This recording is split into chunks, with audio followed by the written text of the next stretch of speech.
Hey friends, we're back with Scott Braddock from Scott Braddock Financial. He's answering your questions about money and what to do with yours.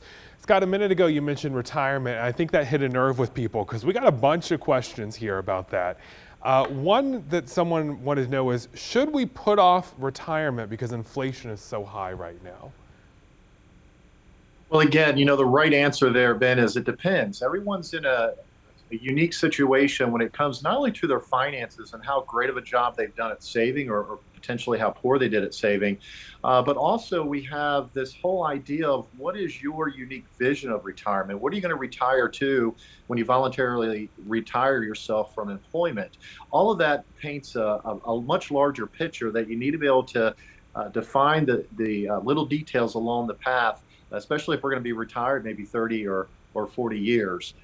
So I get it. Inflation has reared its ugly head here. Now, a lot of analysts and experts say that we've surpassed the peak, but you really just need to take a deeper dive into your situation, and you'll find the answer if you're prepared or not to retire during this unique inflationary time. Are there money coaches who will sit down with you and look at your finance and help you figure all this out? There's a lot of different financial professionals that will sit down and not charge you anything to kind of take a look at your situation and answer questions. I know that I sit down with folks all the time. I'm a big fan of education, so I make myself available to do that, as well as teach at the local universities. And I think the idea of a financial coach is awesome. I think it's a very beneficial offering out there today. And I think a lot of financial professionals are offering that service at this time. Okay, someone else wants to know, should I avoid increasing my retirement contributions while the stock market is shaky? Or should Oh you boy. increase them? Well, oh boy. So, we have the 101 of investing, right? And that's where we always want to sell high and buy low. So the best thing we can do is do just that. Since we can't time the market, that's a really tough game to play.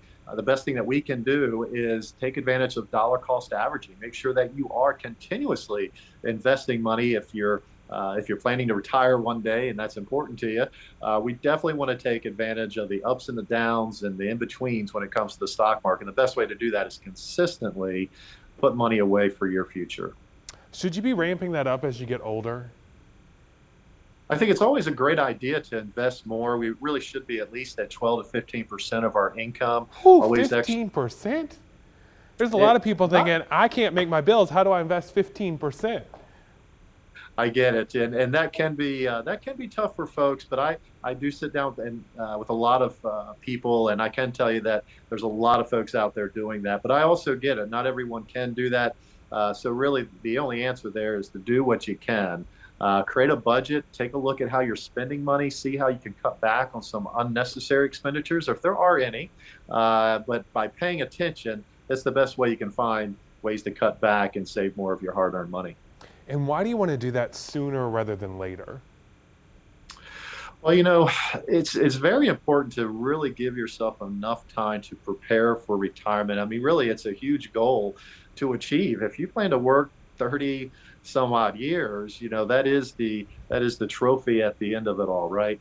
So it does make sense to plan ahead. The more planning you do, the better the chances are that you're actually going to have that dream retirement that hopefully you've been, desiring as you work and your blood, sweat, and tears into your current job. So we do want to put away money. Is it best to use a 401k, an IRA, a Roth? What do we do? So potentially, in most cases, I think what's best is to take a look at the 401k, and make sure that you're contributing enough there to receive the employer's match. We don't want to leave any of that free money on the table. A lot of times, oftentimes, it makes sense to max out that 401k. Keep in mind that when you do that, it lowers your overall reportable taxable income. So if you make $100,000 and put 20,000 in your 401k, well, now it's your income's based on 80,000, and then your deductions come in from there. Keep in mind, an IRA is a great retirement vehicle as well. We'll grow tax deferred, but we're only talking you're only receiving a deduction here. It's not lowering your taxable income. So, these things do make sense to take a close look at, because over time that tax deferred savings really adds up. Well, hey, we really appreciate you being here. As always, great information. A lot of people, I think, are going to try to up their savings after this one for sure. If you want to get any of this, you can find it on our website, WFMYnews2.com. Just check out the 2 Wants to Know section.